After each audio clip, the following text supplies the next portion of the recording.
Bueno, muy bien, vamos a iniciar la clase, entonces vamos a trabajar con este archivo que acabé de abrir que se llama Modelos Relacionales Excel. Está en esta carpeta y vamos a, sí, en Excel Modelos Relacionales, ahí está, ¿sí? Bueno. ¿Es el 1? Ese, ¿sí? Ese. Este o este. Modelos Relacionales Excel, el de arriba.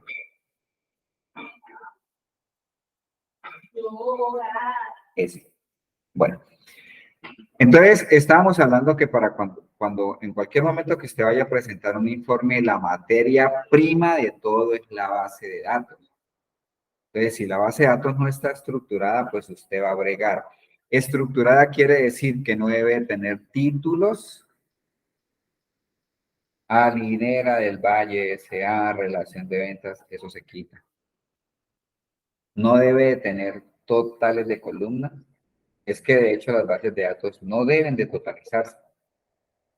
Debe tener solo limpia, ni colocar cositas aquí al lado, ni nada de eso. Para eso tienes más hojas para que hagan anotaciones. La base de datos tiene que ser limpia. Entre más limpia, mejor te va a funcionar todo, ¿sí? La base de datos no debe tener totales de columna, no debe tener totales de filas. Si estás aquí totalizando, si hay varios ítems que hay que sumar, no, pasa sin totales porque si no se te duplica la información cuando estamos haciendo los informes. No puede tener filas en blanco, columnas en blanco. Las columnas deben de estar estandarizadas, las que se puedan. Estandarizadas quiere decir que, por ejemplo, si yo escribo aquí Neiva, Popayán, Cali, entonces siempre debo escribir Cali, no puede aparecer Santiago de Cali, ni Santi Cali, ¿sí? Ese es el mayor problema en las bases de datos, sobre todo de Excel. Si usted encuentra una base de datos en una columna que no esté estandarizada, pues le toca hacer un buscar y reemplazar, un control L, la manualidad allí. No hay otra forma ya, ¿sí? Hay sistemas, hay funciones de Excel como la validación de datos, listas, todo eso que es lo que permite controlar que la información se estandarice, ¿no? Pero eso debimos de haberlo hecho antes, ¿no? Cuando estamos recopilando la información. Las bases de datos dentro de los principios pues deben de tener modelo de tabla. ¿Manejas el concepto de tabla o no? O sea, Excel maneja dos formatos para las bases de datos. Uno es cuando usted le da un nombre de rango y cuando le da modelo de tabla. Bueno, entonces, el modelo del rango es el que tradicionalmente maneja casi todo mundo, porque no conocen los formatos de tabla. Cuando yo, por ejemplo, cojo esta base de datos de ventas y le digo, le voy a dar un nombre de rango. Entonces, por ejemplo, seleccionémosla, démosle control E, por favor, hazlo tú ahí también, selecciónala, control E, y entonces le damos el nombre del rango aquí. Pues parece que yo estoy en... Sí, no importa dónde esté. Ah, bueno, sí, ubícate en ventas, pues para que trabajemos igual. Ahí, control E. Tienes que pararte entre la base de datos. ¿Ya? El control E también lo puedes hacer con control shift barra espaciadora. ¿Sí? O lo puedes hacer también con control shift asterisco también. Aquí no me funcionan algunas teclas, pero también se puede hacer. El tradicional, el antiguo, el viejo, desde que existía por allá WordPerfect, que no había nacido cuando eso.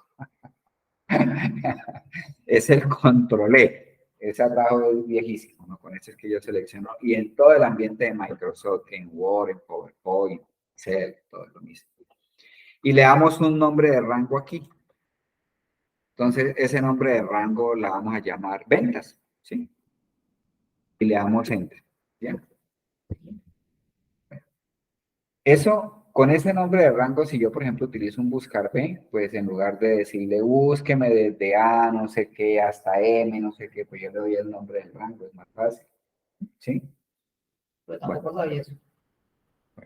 Pues por eso es que me gusta retomar desde, exactamente, para que te vayas fortaleciendo en algunos conceptos. Bueno, entonces, los nombres de rangos se utilizan, yo cuando enseño los cursos de Excel, yo trabajo mucho con nombre de rango para no estar trabajando con referencias, pues que es que cuando trabajo con referencias, si usted está haciendo una fórmula por aquí, y entonces se tiene que venir aquí y marcar, ¿cierto?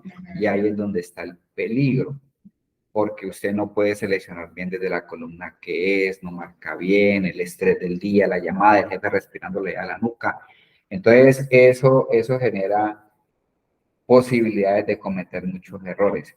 En cambio, que cuando usted maneja nombres de rangos, usted hace la fórmula sin necesidad de moverse, vaya a ventas y tráigame la columna, no sé qué, tal, tal, tal. No te mueves de la línea donde estás haciendo la fórmula. No tienes que estarte pasando y estar marcando, ¿no? Y además de que marcar no es fácil, porque en bases de datos grandes, pues ya es más complejo, hay que estar uno muy concentrado, todo ese tipo de cosas. Bueno. ¿Qué pasa? Si yo hago un informe con el nombre del rango, una tabla dinámica con el nombre del rango, entonces esta base de datos, por ejemplo, tiene 654 registros. Entonces, supongamos que aquí a mí me dio una gráfica sumando todas estas cantidades. Entonces, me dio una gráfica y eso me dio 10 millones de pesos. Supongamos que me dio eso por acá. Le voy a insertar por aquí una barrita y entonces esta es la gráfica de ese rango que yo acabo de hacer. Me dio 10 millones, ¿sí? De todo eso.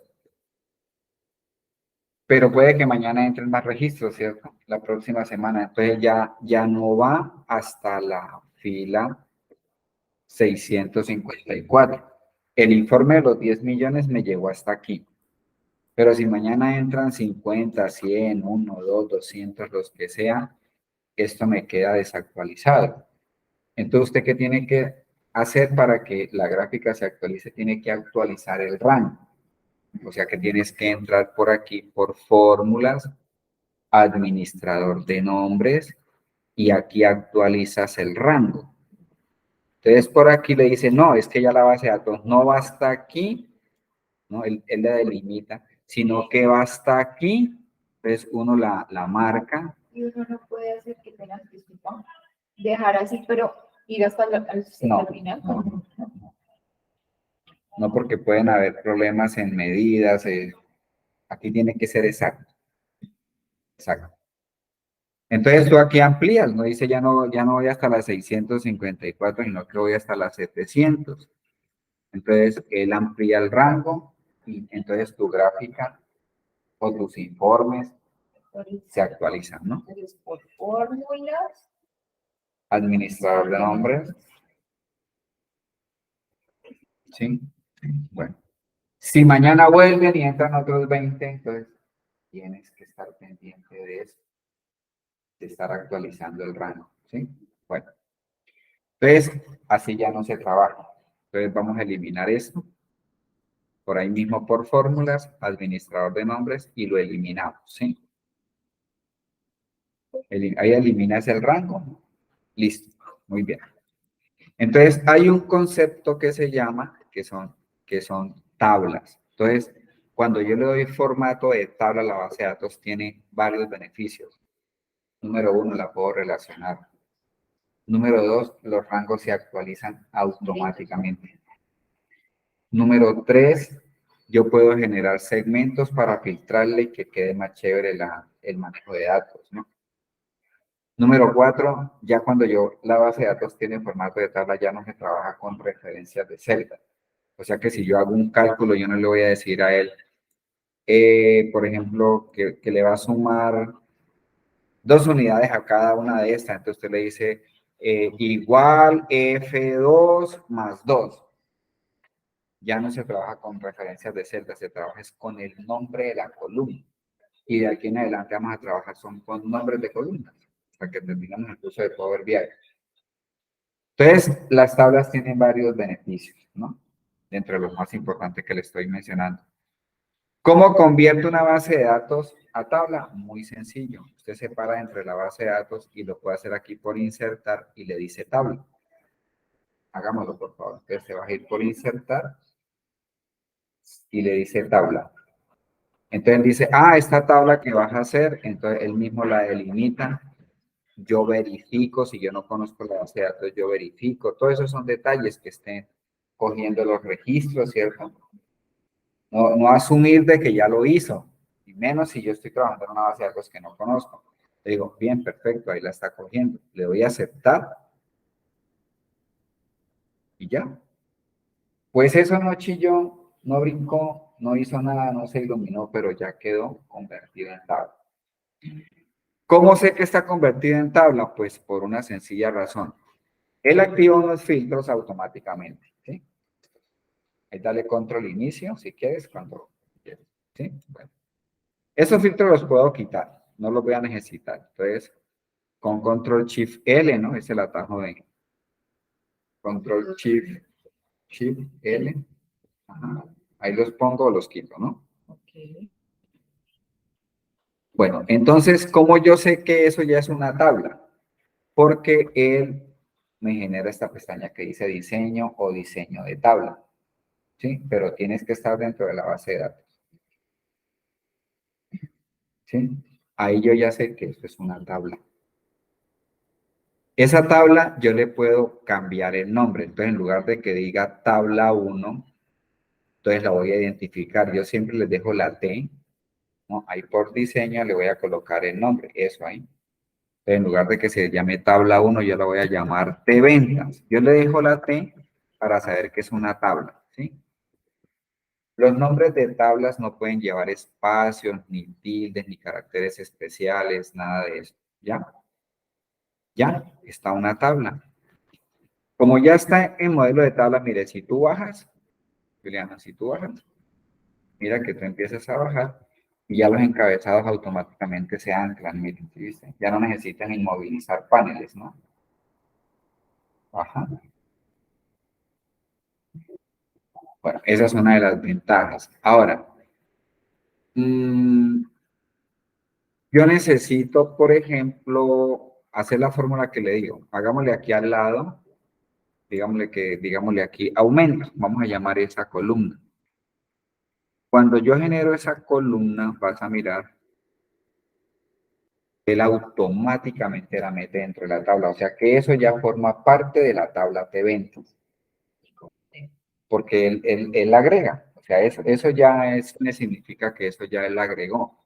Si usted viene acá y escoge la tabla, acá en el rango. Si usted la coge entre ventas, mire que él la coge toda. ¿Sí? Usted ya no necesita estar actualizando. Ahora hablemos de la fórmula. Cuando ya las bases de datos